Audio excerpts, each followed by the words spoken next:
دا غواړي چې په قبر کې د خپل پلار سره نیکي وکړي اوی او غواړمئ وی د خپل پلار د دوستانو سره نیکی کوه د پلار د مرګ نه پس دا د خپل پلار سره په قبر کې نیکی کول دا د پلار سره په قبر کې نیکی کول چې د خپل پلار د څومره دوستانو داغه هم عمر خلق او داغه د تعلق خلق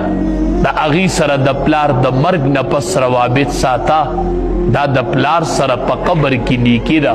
چې د چام والدین وفات دي نو دعا ورله غواړئ چې رب ارحمهما کما ربیانی صغیرا رب ارحمهما کما ربیانی صغیرا